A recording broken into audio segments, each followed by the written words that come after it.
Bueno, muy bien, varias cuestiones para charlar con Victoria Tolosa Paz, que es titular del Consejo Nacional de Coordinación de Políticas Sociales. Victoria, buenas noches. Buenas noches, Julián. Bueno, qué gusto tenerte. Bueno, muchas gracias. A ver, la situación, el escenario es realmente complejo, ni hablar en términos sociales. Digo, ¿cómo estás analizando este momento? Bueno, desde el comienzo de la gestión con Alberto Fernández sabíamos que la Argentina que recibíamos era una Argentina muy compleja en términos sociales. Hoy recordábamos que hace un año Alberto Fernández nos convocaba a Argentina contra el hambre y nos indicaba cuál era la prioridad de su gobierno, y la prioridad era atender a los sectores que no podían esperar porque habían sufrido durante 4 años la exclusión del sistema laboral, y aquellos que habían tenido la bendición de conservar su trabajo habían sido realmente perjudicados en el desplome del salario. De lo que hablaba recién Héctor Daer, ¿no? Sí. Cómo recuperamos ese salario después de esos años tan trágicos. Y arrancamos a trabajar en lo que era la política de contención de aquellos que nos podían esperar, la tarjeta alimentar, la primera medida que tomó el ministro Daniel Arroyo, que era asistir a las madres con niños de 0 a 6 años, haciéndonos cargo de esa niñez que muchas veces se declama, pero luego cuando se gobierna se la deja de lado. Alberto Fernández puso el acento ahí y hizo esa política tan importante para poder recuperar parte de lo perdido. Ahora, lo cierto es que la pandemia dejó al descubierto, saliendo de un subsuelo muy tremendo, deja al descubierto una Argentina que ya tenía dificultades y que la pandemia claramente agrava, y nos estamos haciendo cargo de esa situación de gravedad que provoca en la Argentina, en la región y en el mundo. ¿Y cómo uno puede interpretar este escenario, ¿no? Porque vos marcabas muy bien el arranque de este año. Recuerdo con la tarjeta alimentar, la prioridad era darle de comer a la gente, que la gente pudiese directamente tener el alimento. Hoy, yo te digo cuál es mi percepción y en función de los datos, ¿no? Ha subido la pobreza, pero uno no ve una situación donde la gente, por ahí me equivoco, pero donde haya una especie de emergencia alimentaria. Estás en lo cierto, y no la hay porque hubo un esfuerzo enorme de transferencias de recursos del gobierno nacional y de los distintos gobiernos provinciales para asistir la cuestión alimentaria en la Argentina. La oposición, en el mes de marzo, cuando arrancamos con la pandemia en la Argentina, y tuvimos esa gran respuesta del aislamiento social preventivo obligatorio, decía que la Argentina estallaba, que el conurbano y los conurbanos no iban a resistir este aislamiento, y no estalló. Fundamentalmente porque hubo transferencia de recursos, la tarjeta alimentar, los bonos de la UH, el bono de la UE, la transferencia enorme del sistema alimentario a los gobiernos provinciales y municipales, este destino del Ministerio de Desarrollo Social, invirtiendo. Se alimentaban a 8 millones de personas, se alimentan 11 millones de personas, y eso son partidas, no solamente son bolsones de alimentos, sino son partidas que se distribuyen en todos los gobiernos para que cada gobernador y cada intendente pueda volcar en el territorio toda la asistencia alimentaria. Por eso empieza obviamente a estar esa cobertura alimentaria, a estar resuelta también por la gran voluntad de la solidaridad de los argentinos y argentinas. Hoy nos están viendo seguramente jóvenes que se levantan mañana a cocinar para poder entregar viandas. Aquellos que respetaron el aislamiento se organizaron y también tendieron brazos a los sectores más desprotegidos.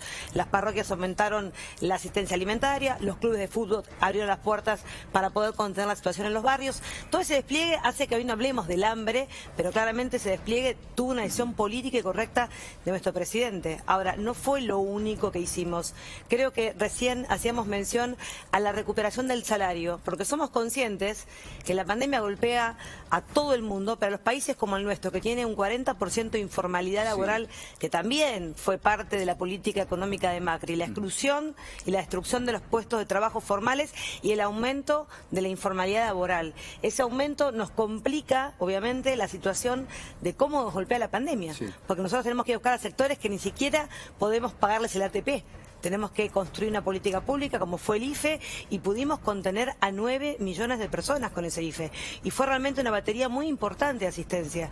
Y luego el ATP, que vamos por el ATP 6, que también demuestra la clara la voluntad de nuestro presidente de prestarle atención a la conservación del trabajo, que no se nos caiga nadie de ese trabajo formal, y recuperar, por supuesto, posiciones del salario. De lo que la Argentina le toca vivir en este contexto, ¿vos hacés algún tipo de relación con lo que traíamos en los últimos años? Recién decías, bueno, en la gestión del expresidente Macri pasaron algunas cuestiones, y uno lo escuchaba esta semana, y la verdad es que no había un registro de eso. Digo, ¿te sorprendió esa actitud? No, yo creo que comparto las palabras de nuestro presidente. Hay mucha impunidad de quienes destruyeron la Argentina deberían por lo menos hacer una autocrítica. Todo lo que prometieron no solamente no lo cumplieron, sino que realmente destruyeron. Para nosotros la gran impronta a marcar es cómo destruyeron el sistema PYME y el sistema productivo en la Argentina. Esas 25.000 pymes que se destruyeron, y de esos 240.000 puestos de empleo nos va a costar levantar esos niveles, por supuesto, de inversión y generación de trabajo. Somos conscientes que la destrucción fue muy rápida, fue muy abrupta, y que la reconstrucción de la Argentina va a estar dada, pero vamos dando pasos que son lentos para la ansiedad que tiene un pueblo después de 4 años de estar realmente muy complicado. Hay muchos sacrificios, muchos sacrificios. Por eso decimos que todavía nos queda, por supuesto, celebramos que vuelva a estar la discusión del salario en la mesa de la política, pero somos conscientes que hubo una destrucción de 4 años y nosotros estamos recuperando recién ahora ese porcentaje del 28% que hablaba Daer, habla a las claras de tratar de recuperar la relación del salario mínimo vital y móvil y la canasta básica total en la Argentina. Y esos escalones que fuimos retrocediendo en 4 años los vamos levantando de a uno, porque tenemos que encontrar el equilibrio para que de ese salario el conjunto de los trabajadores pueda vivir dignamente, no solamente alimentarse, sino tener servicios, por supuesto, que puedan ser accesibles, y por supuesto un transporte que también pueda encontrar respuesta a lo que llamamos, y ni hablar la vida del disfrute, no solamente es ir a trabajar y poder comer, sino garantizar con ese salario lo que nosotros soñamos construir de la Argentina, que es que las personas puedan vivir en dignidad con un salario. Hoy no está eso, estamos recuperando ese sendero, pero nos tiene que, por supuesto, motivar ver a un presidente que se hace cargo de esta agenda, que construye esa agenda y que nos dice que la reconstrucción va a estar dada, ahora, con un esfuerzo muy grande, y nos llama en todo caso a tener memoria, porque esto no es magia, esto fue producto de políticas económicas que dañaron a la gran mayoría de los argentinos. ¿Y qué? A ver, porque en ese esquema... un esquema virtuoso, ¿no? Claramente, donde se recupera el poder adquisitivo del salario, hay un engranaje que es muy importante, que es el mercado de trabajo. Digo, ¿cómo hace este gobierno para tratar de estimular ese mercado de trabajo, teniendo en cuenta que por ahí hay un sector privado que en este momento está mirando para otro lado, necesita de estímulos, necesita directamente tener la idea de que se va a generar una cierta demanda agregada? Mira, yo soy muy optimista en términos de que dialogamos con las cámaras empresarias de la Argentina permanentemente, y resaltan algo muy importante. Si en pandemia nuestro presidente, el ministro de Desarrollo Productivo y el ministro de Trabajo pudieron sostener a 445.000 pymes en el primer pago del ATP, y siguen sosteniendo todos los meses el pago de 2 salarios mínimos vitales y móviles, pero además pusieron la banca pública como nunca antes al servicio de ese capital de trabajo para que las pymes enciendan, poder comprar los insumos con una banca pública que te financia ese arranque de tu fábrica con una tasa subsidiada entre el 10 y el 24%. No existía esa Argentina antes,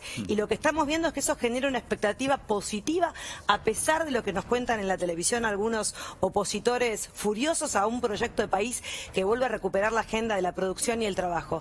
Hace unos días hablábamos con el equipo de Matías Culfas sobre la enorme inversión que hubo en agosto y septiembre de algunas ramas y sectores muy importantes. Las automotrices, por ejemplo, en la República Argentina, Volkswagen invirtiendo 150 millones en la fábrica de Córdoba. 3 turnos va a tener esa fábrica de Córdoba. Esos son trabajos, eso es mano de obra que se incorpora al mundo del trabajo. Toyota y Mercedes-Benz recuperando la capacidad de fábrica con los turnos que tenían previo a la pandemia. Nissan en Argentina, 130 millones de dólares. El Peugeot, que se empieza a construir con una inversión de 320 millones de dólares. Ese Peugeot 208 que lo vemos en la calle se importaba en la era de Macri, ahora lo producimos en la Argentina con posibilidades de exportación al mundo. O sea, hay un cambio radical. Yo veo un equipo de gobierno que está permanentemente mirando a ese empresariado argentino, diciéndoles la matriz impositiva que soñamos con el equipo de Alberto Fernández es una matriz impositiva que apuntale al sector productivo industrial de la República Argentina y que castigue más en términos de presión impositiva a la riqueza parada, a ese patrimonio que necesitamos que se invierta, y que en todo caso no sea un negocio tener ese colchón, digamos, sin inversión. Tiene que haber, obviamente, impulso a la inversión en la Argentina, y nosotros lo vemos permanentemente.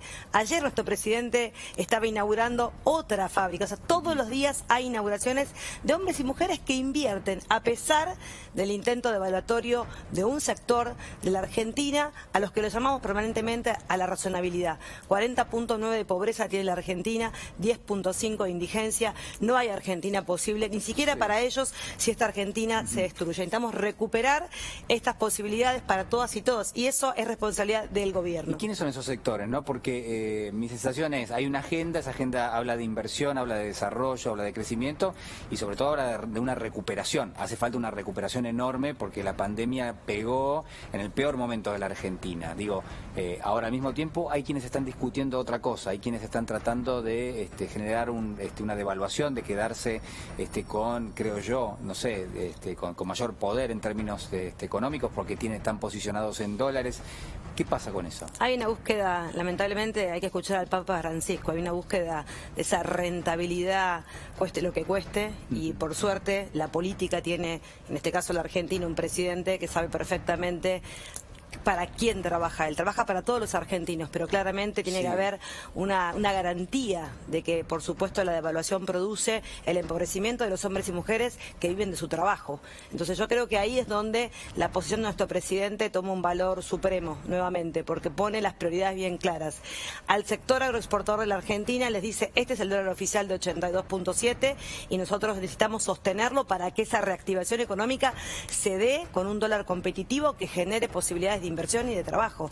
El otro sector, ese sector agroexportador de la Argentina, que claramente está buscando la devaluación, no liquida las exportaciones, como lo ha dicho nuestro presidente, necesita ese dólar más alto para llevarse esa rentabilidad y en un combo bastante complicado, porque venimos de años de timba financiera donde algunos fondos han venido a hacer esa especulación en la Argentina y hoy estamos viviendo las consecuencias, tal cual lo manifiesta Martín Guzmán y Cecilia Todesca permanentemente. Ese modelo de Macri, nosotros hoy estamos viviendo parte del rezago de esas tremendas decisiones, de esa timba financiera. Al no tener esos dólares producto de que hay una retracción de las exportaciones y al haber una salida rápida de esos bonos en la búsqueda del dólar, esto es lo que pasa. Ese mercado pequeño del que habla Daer muestra esa realidad a la que nos quieren llevar, el dólar de 167. El dólar en la Argentina es de 82.7. Los alimentos en la República Argentina obviamente siguen a ese dólar. Si siguieran al de 167 estaríamos en una inflación interanual, por supuesto, arriba de los 60 puntos. Altísimo, y eso no es real. Entonces, también hay que decir la verdad. Ellos quieren ese dólar, nosotros queremos, por supuesto, cuidar al conjunto de argentinas y argentinos y trabajamos todos los días para eso. Victoria, muchísimas gracias. No, por favor, muchas gracias. Muy amable.